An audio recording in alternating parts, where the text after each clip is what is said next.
வணக்கம் உறவுகளே, welcome back to mag இனி சேனல். இந்த வீடியோ உங்களுக்கு பிடிச்சிருந்துச்சுன்னா என்னோடய சேனலுக்கு சப்ஸ்கிரைப் பண்ணுங்கள். இந்த வீடியோ பார்க்குறவங்க எல்லாருக்குமே முருகனோட அருள் முழுமையாக கிடைக்க நான் பிரார்த்தனை செஞ்சுக்கிறேன். முருகன் என்னோடய வாழ்க்கையில் என்னென்ன அதிசயங்கள் நடத்தினாருன்ற பார்ட் 1 பார்ட் 2 வீடியோ என்னோடய சேனலில் இருக்குது. வேணும்னா நீங்கள் போய் செக் பண்ணி பாருங்கள். அந்த வீடியோஸ் பார்த்துட்டு இந்த வீடியோ பார்த்தீங்கன்னா உங்களுக்கு அதோட கண்டினியூஷன் புரியும். வாங்க வீடியோக்குள்ளே போகலாம். என்னோடய குழந்தைக்கு முருகன் பாடல் என்னென்னலாம் பிடிக்கும் அப்படின்றத அடுத்த வீடியோவில் சொல்கிறேன்னு சொல்லியிருந்தேன். என்னோடய குழந்தைக்கு வேல்மாறல், திருப்புகழ், கந்தர் அனுபூதி இந்த பாடல்கள் கேட்டால் அவ்வளோ பிடிக்கும். குறிப்பாக தேசமங்கையர்கரசி அம்மா பாடுற வேல்மாறல் என் குழந்தைக்கு ரொம்ப பிடிக்கும். அந்த பாட்டை போட்டு விட்டுட்டு நான் என்னோடய அன்றாட வேலைகளை பார்த்துட்ருப்பேன். அந்த பாடல் கேட்க ஆரம்பித்தாலே என்னோடய குழந்தை பயங்கரமாக மூமெண்ட் பண்ணும். திருப்புகழில் சினத்தவர் முடிக்கின் அந்த பாடல் ரொம்ப ரொம்ப பிடிக்கும். அந்த பாடல் போட்டாலும் மூமெண்ட் பயங்கரமாக கொடுக்கும். ஒரு நாள் மூவ்மெண்ட் பண்ணாமல் இருக்குது அப்படின்னு நான் யோசித்தேன்னா இந்த 2 பாடலையும் நான் போட்டு விட்டேன்னா அவ்வளோ மூமெண்ட் கொடுக்கும். இந்த பாடல்கள்லாம் வீட்டுக்குள்ளே கேட்டுக்கிட்டே இருக்கப்ப வீடே ஒரு பாசிட்டிவ் வைப்பாக இருக்கும். எல்லாரோட சூழ்நிலையும் புரிஞ்சுக்கிற பக்குவத்தை முருகன் எனக்கு கொடுத்தாரு. அதுக்கப்புறம் என் குழந்த கன்சீவ் ஆகி ஒரு 4 மாதத்துக்கு அப்புறம் 48 நாள் விரதத்தை பற்றி நான் தெரிஞ்சுக்கிட்டேன். அதனால் என் குழந்த ஆரோக்கியமாக எனக்கு பிறக்கணும் அப்படின்றதுக்காக நான் 48 நாள் விரதம் நான்வெஜ் சாப்பிடாமல் இருந்தேன். அந்த 48 நாள் நான் விரதம் இருந்தப்போ வீட்டில் டெய்லி விளக்கு போட்டு பூஜை செஞ்சுக்கிட்டே இருப்பேன். அந்த பூஜை பண்ண எனக்கு மன அமைதி, யார் மேலே கோவப்படக்கூடாதுங்கிற பக்குவம், அவங்களோட சூழ்நிலைகளை புரிஞ்சுக்கிற பக்குவத்தை முருகன் இந்த 48 நாள் விரதத்தில் எனக்கு கற்றுக் கொடுத்தாரு. இதை நான் லைஃப் ஃபுல்லாக ஃபாலோ பண்ணணும் அப்படின்ற பக்குவத்தையும் எனக்கு முருகன் கொடுத்தாரு. இந்த 48 நாள் விரதம் முடித்ததுக்கப்புறம் கோவிலில் பிரசாதம் கொடுக்கணும் அப்படின்னு சொல்லி எங்கள் அக்கா சொல்லியிருந்தாங்க. அதனால் 48 நாள் விரதம் முடிக்க போகிறப்ப அது அன்எக்ஸ்பெக்டடாக அன்னைக்கு கிருத்திகையாகவும் இருந்துச்சு. அப்போ முருகனோட அருள் நமக்கு முழுசாக கிடச்சிருச்சு அப்படின்ற ஒரு நம்பிக்கை எனக்கு கிடச்சிச்சு. என் குழந்த ஆரோக்கியமாக பிறக்க போகுது அப்படிங்கிற நம்பிக்கையும் எனக்கு கிடச்சிச்சு. ரொம்ப ஹாப்பியாக என்னோடய விரதத்தையும் நான் முடிச்சிட்டேன். இந்த விரதம் இருந்துக்கிட்டே இருக்கப்ப எனக்கு ஒரு யோசனை இருந்துக்கிட்டே இருந்துச்சு. பழனி முருகன் தானே நமக்கு குழந்தையா வரப்போகிறேன்னு சொல்லியிருந்தாரு. அப்போ அவர் குழந்தையா வந்துட்டார். அதனால அவர் வயிற்றில் இருக்கப்பே அவரை போய் பழனியில் போய் அவரை பார்க்கணுங்கிறது எனக்கு பெரிய ஆசையாகவே இருந்துச்சு.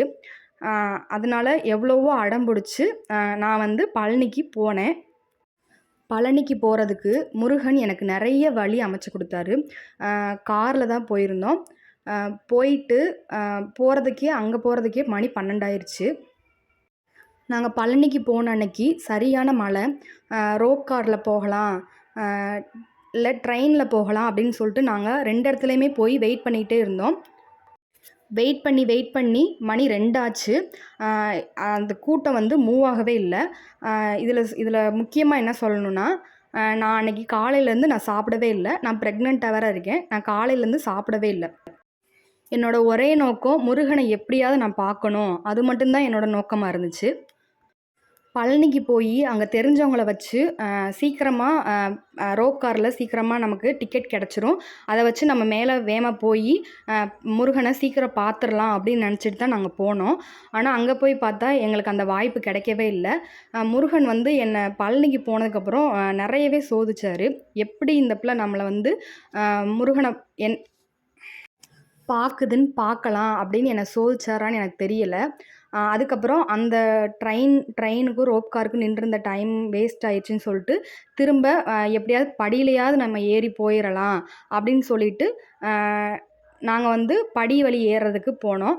அங்கே செக் பண்ணுறவங்க என்னை நீ ஏறக்கூடாது, நான் உனக்கு எப்படியாவது டிக்கெட் யார்கிட்டையாவது வாங்கி கொடுக்குறேன், அங்கே நான் பேசிடுறேன், நீ போய் ட்ரெயினில் போய்க்கலாம், நீ ப்ரெக்னெண்ட்டாக இருக்குன்னு சொன்னேன்னா அவங்களே உன்னை ஏற்றி விட்ருவாங்கன்னு சொன்னாங்க.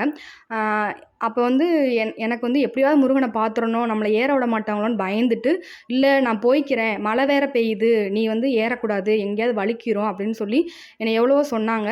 "இல்லை நான் திரும்ப அங்கே போய் திரும்ப நான் போகிறதுக்கு நான் படி வழியாவே நான் ஏறிறேன்னு" சொல்லிட்டு, நான் எப்படியோ அவங்கள சமாளிச்சுட்டு நான் மேலே போயிட்டேன்.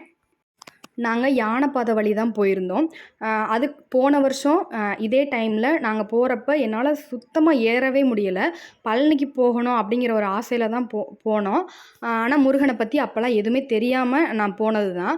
இப்ப முருகன பத்தி எல்லாமே தெரிஞ்சுக்கிட்டு போனனால, எப்படி மேல போனோன்னே எனக்கு தெரியல. அவ்வளோ சீக்கிரமா கட கட கட கடன்னு மேல ஏறி போன மாதிரி இருந்துச்சு. என்ன அவரே கைப்பிடிச்சு என்னை கூட்டிகிட்டு போன மாதிரி தான் இருந்துச்சு. நான் எந்த இடத்துலையுமே ஒரு ரெஸ்ட் எடுத்து நான் போகவே இல்லை. ஒரு 2 நிமிஷம் கூட உட்காந்துருக்க மாட்டேன். அப்படியே அடுத்தடுத்து ஏறணும், அவரை பார்க்கணும், அந்த மோட்டிவ் மட்டும்தான் இருந்துச்சே தவிர்த்து நமக்கு டயர்ட் ஆகுது, நம்ம சாப்பிடல அப்படிங்கிற எந்த எண்ணமுமே இல்லை. அப்படியே ஏறி மேலே மலைக்கு போயிட்டோம். ஆனால் கீழேருந்து ஏறுறப்பே இங்கேயே இவ்வளோ கூட்டமாக இருக்குது, மேலே போய் எவ்வளோ கூட்டமாக இருக்கோ, முருகா உன்னை நான் எப்படிப்பா பார்க்க போகிறேன், எப்படியாவது நான் சீக்கிரம் உன்னை பார்க்கணும்ப்பா, அப்படின்னா தான் எனக்கு மன நிறைவு கிடைக்கும் அப்படின்னு சொல்லிட்டு நான் ஏறி போனால் மேலே வந்து சுத்தமாகவே கூட்டம் இல்லை. சரி 10 ரூபா ஃப்ரீ தரிசனத்துலேயும் கூட்டம் இல்லை, 10 ரூபா டிக்கெட்லேயும் கூட்டம் இல்லை, 100 ரூபா டிக்கெட்லேயும் கூட்டம் இல்லை. நாங்கள் வந்து 10 ரூபா டிக்கெட் வாங்கி தான் போனோம். போய் ஒரு 5 நிமிஷம் கூட நாங்கள் வெயிட் பண்ணவே இல்லை. நேராக போய் நாங்கள் கருவறைக்குள்ளே தான் நேராக போனோம். அவரை பார்த்தோனையும் என்னால் கண்ட்ரோல் பண்ணவே முடியல. அவ்வளோ அழுகை, சந்தோஷம், பூரிப்பு எல்லாமே. "அப்பா நீ வர்றேன்னு சொன்ன எங்கள் வீட்டுக்கு, அது போலே நீ வந்துட்ட" அப்படின்னு சொல்லி ரொம்ப சந்தோஷமாக அவர்கிட்ட வேண்டிட்டு, அதுவும் அன்னைக்கு ஒரு 1/4 மணி நேரமாவது அவரை நின்று ரொம்ப நேரம் பார்த்துக்கிட்டே இருந்தேன். இதுவரைக்கும் பழனிக்கு போகிறப்ப அவர் முகத்தை மட்டும் பார்த்துட்டு நான் வந்துடுவேன். ஆனால் இந்த தடவை போனப்ப அவரோட முகம், அவரோட பாதம், அதுக்கு கீழே ஒரு குட்டி சிலை இருக்குது. அது எல்லாத்தையுமே பார்த்து நல்ல மனநிறைவாக சாமி கும்பிட்டு வந்தோம்.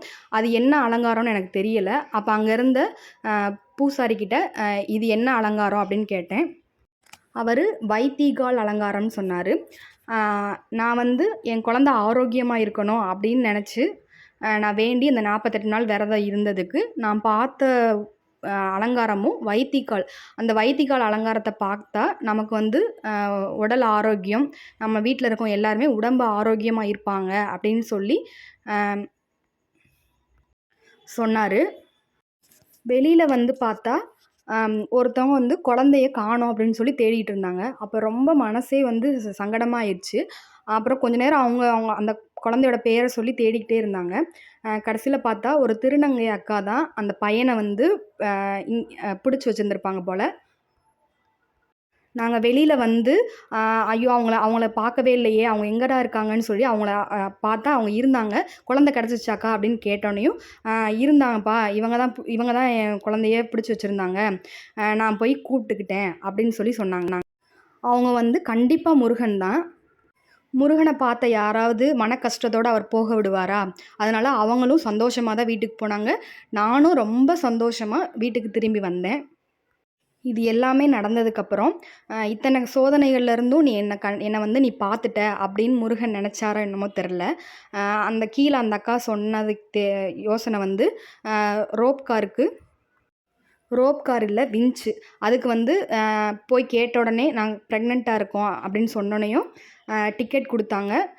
எனக்கு வந்து நான் லைனில் வெயிட் பண்ணாமே என்னை வந்து ட்ரெயினில் ஏற்றி கீழே வந்து இறக்கி விட்டாங்க. அது வரைக்குமே 2 பாப்பா, நான், என் ஹஸ்பண்டு, எங்கள் அம்மா யாருமே சாப்பிடல.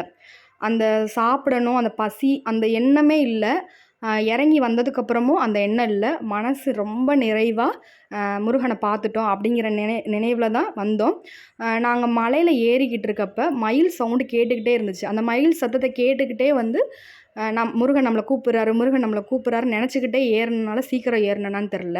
சீக்கிரம் ஏறி போயிட்டேன். திரும்ப வர்றப்ப அந்த மயில் எப்படியாவது நம்ம பார்க்கணும் அப்படின்னு சொல்லிட்டு நான் எவ்வளவோ தேடிக்கிட்டே வந்தேன். ஃபஸ்ட் டைம் பழனிக்கு காரில் போனனால எங்களுக்கு பாதை தெரியலை. அதனால அன்னைக்கு நாங்கள் பழனி மலையவே சுற்றி முருகனை பார்த்துட்டு மறுபடியும் பழனி மலையை சுற்றியே நாங்கள் கார் இருக்க இடத்துக்கு வந்தோம். அந்த மயிலையும் நான் பார்த்துட்டேன். முருகன் வந்து மயில் வடிவத்திலையும் எனக்கு காட்சி கொடுத்தாரு. அந்த ஒரு மயிலை மட்டும் நான் பார்க்கல. கரெக்டாக கார் ஏற போகிறதுக்கு முன்னாடி மறுபடியும் மயில் சத்தம் கேட்டுச்சு. என்னடா எங்கடா மயில் சத்தம் கேட்குதுன்னு சொல்லிட்டு மறுபடியும் தேடி தேடி பார்த்தா இன்னொரு மயிலையும் நான் பார்த்தேன். 2 மயில் வடிவத்தில் எனக்கு முருகன் காட்சி கொடுத்தாரு. முருகன் மேலே தீவிர பக்தி ஆனோன்னா அவர் நம்ம என்ன கேட்டாலும் நடத்தி கொடுப்பாரு. நமக்கு எது தேவையோ அதை கண்டிப்பாக கொடுப்பாரு. நமக்கு தேவையில்லாத ஒன்றை நமக்கு கண்டிப்பாக அவர் தரமாட்டார். ஏன்னா அதனால நம்ம கஷ்டப்படுவோமோ அப்படின்னு அவருக்கு தெரியும். அதனால் நமக்கு எது தேவையோ அதை கண்டிப்பாக முருகன் கொடுப்பாரு. அதுபோல் நீங்கள் எந்த ஆபத்தில் இருந்தாலும் முருகன் உங்களை கண்டிப்பாக காப்பாற்றுவார். அடுத்த வீடியோ என்ன முருகன் எப்படி ஆபத்துலேருந்து காப்பாற்றினாரு அப்படின்றது தான். இந்த வீடியோ உங்களுக்கு பிடிச்சிருந்துச்சின்னா எனக்கு ஒரு லைக் போடுங்க. உங்கள் ஒவ்வொரு லைக்கும் ஒவ்வொரு சப்ஸ்கிரைபும் என்னை வந்து மோட்டிவேட் பண்ணும். அதுபோல் முருகன் உங்கள் வாழ்க்கையில் நடத்திய அதிசயங்களையும் என்னோட கமெண்ட்டில் ஷேர் பண்ணிக்கோங்க. ஓகே உறவுகளே, அடுத்த வீடியோவில் சந்திப்போம். இந்த வீடியோ பார்க்குறவங்க எல்லாருக்கும் முருகன் அருளால் ஆரோக்கியம் கிடைக்கட்டும். வெற்றிவேல் முருகனுக்கு அரோகரா. கந்தா போற்றி, கந்தா சரணம். தேங்க்யூ.